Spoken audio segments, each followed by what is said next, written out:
بہت پرانے زمانے کی بات ہے، بصرہ کی کسی بستی میں ایک انتہائی غریب لکڑہارا رہتا تھا جس کا نام یوسف تھا۔ یوسف انتہائی عقل مند، نیک اور اللہ کا شکر گزار بندہ تھا۔ یوسف کا خاندان 4 افراد پر مشتمل تھا، جن میں یوسف، اس کی بیوی عالیہ اور 2 بیٹے تھے۔ یوسف کے حالات اتنے اچھے نہیں تھے اور ایک مٹی کی کچی جھونپڑی ہی اس کا واحد سہارا تھی۔ چونکہ زندگی محنت سے ہی بھری پڑی تھی، 2 وقت کی روٹی کے لیے اسے ہر روز مشقت سے گزرنا پڑتا تھا، لیکن وہ کبھی بھی ہمت نہیں ہارتا تھا۔ یوسف ہر روز صبح سویرے اٹھتا، اپنے پرانے کمزور گدھے کو تیار کرتا اور جنگل کی طرف نکل پڑتا۔ جنگل میں پہنچ کر وہ سارا دن اپنے پرانے کلہاڑے سے لکڑیاں کاٹتا اور پھر شام کو ان کے گٹھے تیار کرتا اور انہیں اپنے گدھے پر لادتا اور شہر کے بازار میں بیچنے لے جاتا۔ لکڑیاں بیچ کر اسے جو کچھ دینار ملتے، ان سے وہ اپنے بچوں کے لیے روٹی، دال یا کبھی کبھار سبزیاں خرید لاتا اور اپنے گدھے کے لیے جو بھی خرید لیتا، اور پھر شام کو اپنی بیوی بچوں کے ساتھ بیٹھ کر کھانا کھا کر اللہ کا شکر ادا کرتا۔ لیکن بہت سے دن تو ایسے ہوتے کہ پورا دن جنگل میں محنت کرنے کے باوجود صرف اتنا ملتا جتنا گدھے کے لیے جو کا ایک چھوٹا تھیلا خریدنے کو کافی ہو۔ رات کو یوسف، اس کی بیوی عالیہ اور تمام بچے بھوکے پڑے رہتے۔ بچوں کی بھوک کی آوازیں یوسف کے دل کو چھلنی کر دیتیں، مگر کیا کرے، اس کی تقدیر میں شاید ایسا ہی لکھا تھا۔ پھر بھی یوسف ہر مشکل میں اللہ پر بھروسہ رکھتا۔ وہ ہر نماز میں یقین سے دعا کرتا، اے اللہ، تو ہی روزی دینے والا ہے، میرے بچوں کو روٹی دے دے، میں تیرے بھروسے پر ہوں، مجھے یقین ہے کہ تو ایک دن ضرور میری تقدیر بدل دے گا، تو ہی قادر مطلق ہے۔ ایک مبارک دن جب سورج کی سنہری کرنیں جنگل کو روشن کر رہی تھیں، یوسف اپنے گدھے کے ساتھ جنگل کی طرف جا رہا تھا کہ راستے میں اسے ایک امیر تاجر ملا جسے اپنے قافلے کے لیے لکڑیوں کی اشد ضرورت تھی۔ تاجر نے اس سے کہا کہ وہ اس کے پورے قافلے کے لیے لکڑیاں کاٹ لائے، جس کا اسے 2 گنا معاوضہ ادا کیا جائے گا۔ یہ بات سن کر یوسف خوش ہو گیا اور تاجر سے کہا، آپ قافلہ سرائے پہنچے، آپ کو شام تک لکڑیاں مل جائیں گی۔ تاجر قافلہ سرائے کی طرف چلا گیا اور یوسف جنگل میں جا پہنچا۔ اس نے اللہ کا شکر ادا کیا اور اپنی کلہاڑی سے ایک سوکھا درخت کاٹنے لگا۔ تنوں، ٹہنیوں، شاخوں کا بوجھ یوسف نے دن بھر محنت کی، گدھا بار بار لادا اور قافلہ سرائے میں لکڑیاں پہنچاتا رہا۔ آخر شام کو اسے اچھا خاصا معاوضہ ملا۔ خوشی سے اس کی آنکھیں چمک اٹھیں۔ وہ سیدھا بازار گیا اور اپنے پیسوں سے گھر والوں کے لیے رنگ برنگی چیزیں خریدنے لگا، تازہ روٹی، گوشت، دال، سبزیاں، پھل، دودھ اور بچوں کے لیے مٹھائی بھی۔ پھر گدھے کے لیے ایک بڑا موٹا تھیلا جو کا خریدا جو اس نے پہلے کبھی نہ دیکھا تھا۔ دل میں سوچا، آج اللہ نے مجھ پر بہت بڑا کرم کیا ہے۔ سب کچھ لاد کر جب وہ گھر کی طرف چل پڑا تو راستے میں اسے 3 آدمی نظر آئے جو دیکھنے میں مسافر لگ رہے تھے۔ ان میں سے ایک آدمی یوسف کے قریب آیا اور اس سے پوچھنے لگا، بھائی، یہ شہر کی مشہور مسجد والی گلی کہاں ہے؟ یوسف رک گیا، اپنے گدھے کو ایک جگہ پر کھڑا کیا اور اس آدمی کو دوسری طرف لے جا کر دیوار سے راستہ بتانے لگا، سیدھے چلو، دائیں مڑو، پھر بائیں، وہاں مسجد کا مینار نظر آئے گا۔ اس اجنبی آدمی نے یوسف کا شکریہ ادا کیا اور وہاں سے چلا گیا۔ راستہ بتانے کے بعد یوسف جب اپنے گدھے کی طرف واپس مڑا تو اس کا گدھا وہاں سے غائب تھا۔ اسے سمجھ آ چکی تھی کہ وہ آدمی ٹھگ تھا۔ اس نے اسے باتوں میں لگایا اور پیچھے اس کے 2 ٹھگ دوست چپکے سے اس کا گدھا اور اس کا سامان لے کر وہاں سے چپکے سے فرار ہو گئے۔ گدھا غائب، تمام سامان، کھانا، جو کا تھیلا ادھر غائب۔ یوسف پاگل ہو گیا۔ یا اللہ، میرا گدھا! وہ چیخا، سڑکوں پر دوڑا، گلیوں میں گھوما، پورے بازار کے چکر کاٹے۔ آتے جاتے لوگوں سے پوچھتا رہا، کسی نے میرا گدھا دیکھا؟ میرا غریب گدھا! وہ پکارتا، لوگوں سے پوچھتا، پاؤں چلنے سے سوج گئے، پسینہ ٹپک رہا تھا، مگر گدھا کہیں نہیں ملا۔ آخر ایک بوڑھے نے بتایا، زمین پھٹ گئی تھی، تیرا گدھا اس میں دھس گیا۔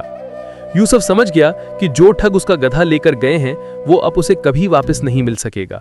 اس نے آسمان کی طرف ہاتھ اٹھائے، آنکھوں میں آنسو تھے مگر دل میں اب بھی اللہ پر پختہ یقین۔ اے رب کریم، ہر روز تو مجھے تھوڑا سا ہی دیتا ہے، آج جب بہت دیا تب میرا گدھا چوری ہو گیا۔ اب میں بھوکے بچوں کے سامنے کیا کروں؟ مگر میں تیرے بھروسے پر ہوں، تو ہی میری تقدیر بدل سکتا ہے، تو میری مدد فرما، جیسے کہ تو اپنے تمام بندوں کی مصیبت میں مدد فرماتا ہے، مجھے بدحال نہ چھوڑ۔ تھکا ماندہ یوسف شہر کے محل سلطانی کی طرف چل پڑا۔ وہ سلطان کے پاس شکایت کرنے جا رہا تھا۔ محل کے باہر پہنچا تو پہری داروں نے روک لیا۔ غریب لکڑہارا سلطان کے دربار میں کیسے؟ یوسف صدائیں بلند کرنے لگا، رونے لگا، چیخنے لگا، میرا گدھا، میں انصاف کے لیے یہاں آیا ہوں۔ اس کی آواز محل تک پہنچی۔ सुल्तान जो खिड़की पर बैठा था उसने यूसुफ की आवाज़ सुनी। नीचे एक गरीब फटे पुराने कपड़ों वाला आदमी आंखों में आंसू हाथ जोड़े खड़ा था। सुल्तान का दिल पिघल गया। उसने पहरेदारों को इशारा किया, इस आमी को अंदर आने दो। यूसुफ दरबार में दाखिल हुआ, झुककर सलाम किया। सुल्तान ने मुस्कुराकर कहा, आओ भाई, कैसे आना हुआ? क्या मुसीबत है जो तुम इस तरह से बिलक बिलक कर रो रहे थे? यूसुफ की आवाज़ रुक गई।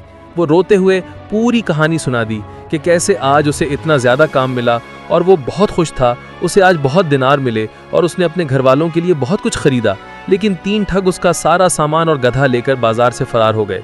आखिर में बोला, मौला, मैं अल्लाह पर भरोसा रखता हूँ, उसने मेरी तकदीर बदल दी थी, मगर ये मुसीबत आई।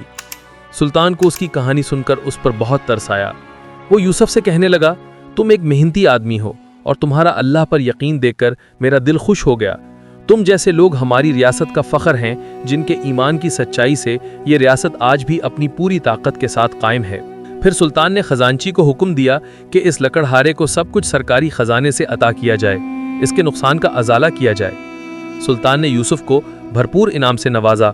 उसे सोने के सिक्के, नए कपड़े, एक गधा और घर के लिए महीने भर का राशन दिया। यूसुफ खुशी से पागल हो गया। उसे अपनी आंखों पर यकीन नहीं आ रहा था।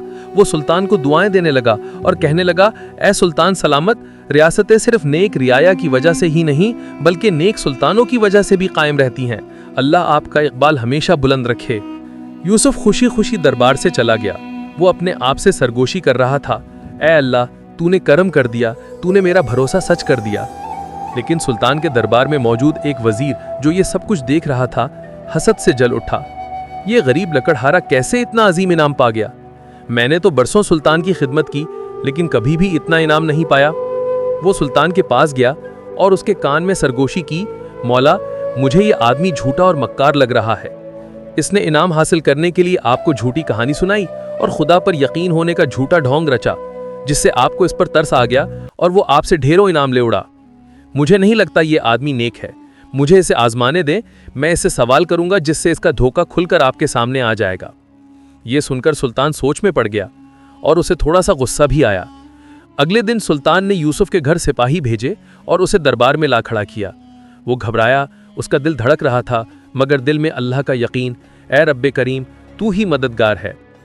सुल्तान बोला, ए आदमी, ये वजीर तुझसे सवाल पूछना चाहता है और इसे लगता है कि तूने हमें सबके सामने धोखा दिया है।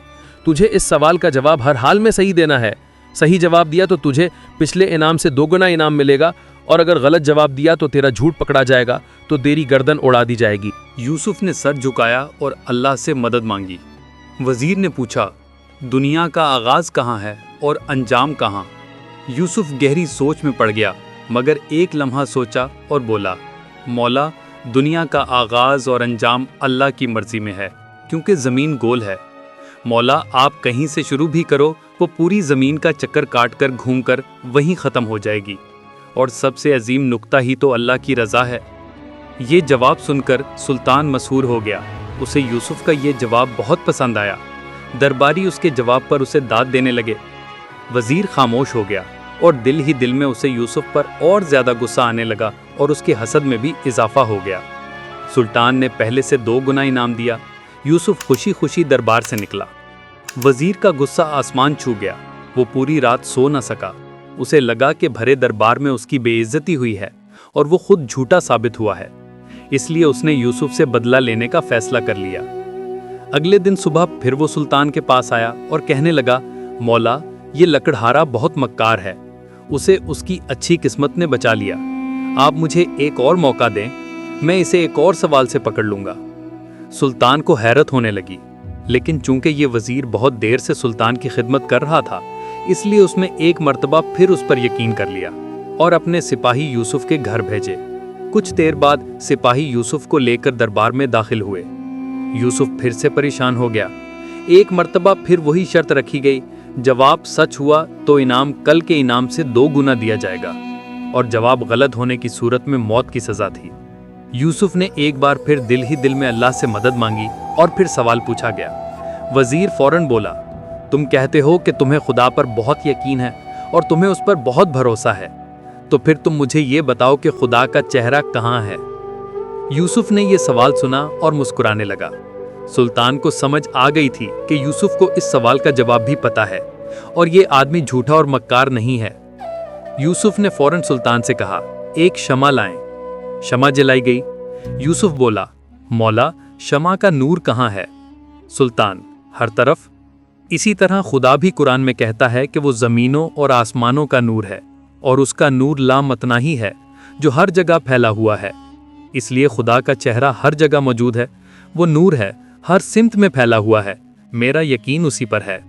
सुल्तान खुशी से झूम उठा। दरबार में मौजूद सब लोग उसे फिर से दाद देने लगे। सुल्तान कहने लगा, मैंने अपनी जिंदगी में किसी को खुदा के वजूद की इतनी खूबसूरत मिसाल देते हुए नहीं देखा। तुमने हम सबको लाजवाब कर दिया है, अल्लाह तुम्हें इसका अजर दे।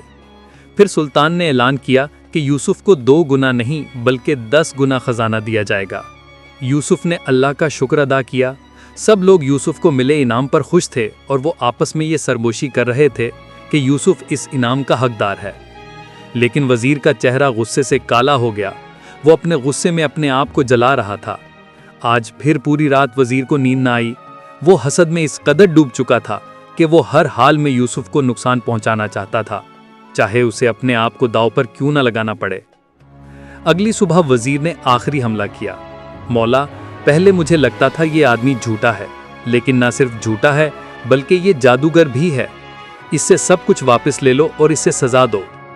सुल्तान समझ गया कि इसका वजीर हसद में मुब्तला है, लेकिन सुल्तान ने उसे सबक सिखाने का फैसला कर लिया।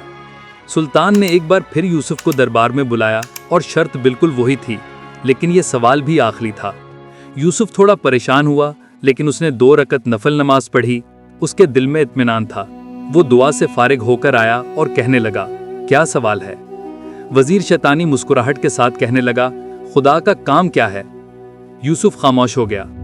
वजीर खुश हो गया और सोचने लगा कि इसे इस सवाल का जवाब नहीं आता, ये ढोंगी है। अगर ये वाकई अल्लाह का बंदा होता तो इसे इस सवाल का जवाब आता। सुल्तान ने कहा, अगर यूसुफ ने इस सवाल का जवाब दे दिया तो तुझे वजारत से हटा दिया जाएगा और इसे वजीर बना दिया जाएगा। यूसुफ बोला, मौला, अमान दे। सुल्तान ने अमान दी। वजीर को हुक्म दिया गया, चोगा और पगड़ी उतारो। वजीर घबराया मगर हुक्म माना। यूसुफ ने अपने कपड़े उतारे, वजीर को दिए और फिर कहने लगा, तुम मेरे कपड़े पहनो। वजीर हिचकिचाया मगर सुल्तान ने गुस्से से हुक्म दिया। वजीर ने फौरन यूसुफ के कपड़े पहन लिए। यूसुफ ने वजीर के कपड़े पहने, फिर कहने लगा, ऐ वजीर, कुर्सी से उतरो। वजीर अपनी कुर्सी से उतरा। यूसुफ वजीर की कुर्सी पर बैठा और वजीर से बोला, यही रहा जवाब है सुल्तान सलामत, खुदा का काम उठाना और गिराना है। थोड़ी देर पहले तो वजीर था, अब मैं हूँ। ये अजीब मौजज़ा है। खुदा का काम लामतना ही है, जिसमें से एक तुमने अभी देख लिया। मेरा भरोसा उसी पर था और उसने मेरी तकदीर बदल दी। सुल्तान ने कह कहा लगाया, बहुत उम्दा, तुम आज से मेरे वजीर हो। वजीर दंग रह गया। सुल्तान ने हुक्म दिया, इसे 20 कोड़े मारो, हसद की सजा। फिर यूसुफ से कहने लगा, तुम्हें ये वजारत बहुत बहुत मुबारक हो। ये सल्तनत तुम जैसे नेक और अक्लमंद वज़रा से मजीद फले फूलेगी। यूसुफ ने अल्लाह का शुक्र अदा किया, जिसके भरोसे ने उसकी तकदीर बदल दी। दोस्तों, ये कहानी से बहुत सबक मिलते हैं। ये कहानी हमें ज़िंदगी के गहरे और सबक आमोज पैगाम देती है, जो हर इंसान के लिए रहनुमा है। सबसे बड़ा सबक ये है कि अल्लाह पर पुख्ता यकीन रखो, क्योंकि वो हर मुश्किल, गुर्बत और मुसीबत में मददगार है। वो नेक और नेक बंदों की तकदीर एक लम्हे में बदल देता है। जब रोज़ी की तंगी हो, भूख की अजियत बर्दाश्त हो या नुकसान का सामना हो, तो हिम्मत ना हारो। हर नमाज में दुआ करो और जो कुछ मिला उसका शुक्र करो, क्योंकि अल्लाह का वादा है कि वो नेकोकारों का अजर ज़ाया नहीं करता। मेहनत और ईमान की राह पर चलते हुए अल्लाह रिज़्क़ का दरवाज़ा खोल देता है, गुर्बत को दौलत में बदल देता है और ज़िल्लत को इज़्ज़त में तब्दील कर देता है। दूसरा अहम सबक हसद और धोखे से बचना है, क्योंकि हसद इंसान को अंधा कर देता है और उसका अंजाम हमेशा ज़िल्लत और नुकसान है। बरसों की मेहनत ज़ाया हो जाती है। जो लोग दूसरों की कामयाबी देखकर जलते हैं, झूठे इल्ज़ाम लगाते हैं या आजमाइशों का जाल बिछाते हैं, उनकी साजिशें अल्लाह की मर्ज़ी के सामने नाकाम हो जाती हैं। कुरान मजीद में है कि हसद नेकियों को आग की तरह जला देता है। इसलिए दूसरों की भलाई पर खुशी मनाओ और अपनी मेहनत पर तवज्जो दो। अल्लाह इंसाफ ज़रूर करता है। तीसरा सबक नेकी, हिकमत और अल्लाह की निशानियों को पहचानना है। रास्ता बताना, सच्ची बात कहना और हर हाल में अल्लाह की तरफ रुजू करना नेकी की निशानियां हैं, جو انسان کو بلند مقام تک پہنچاتی ہیں۔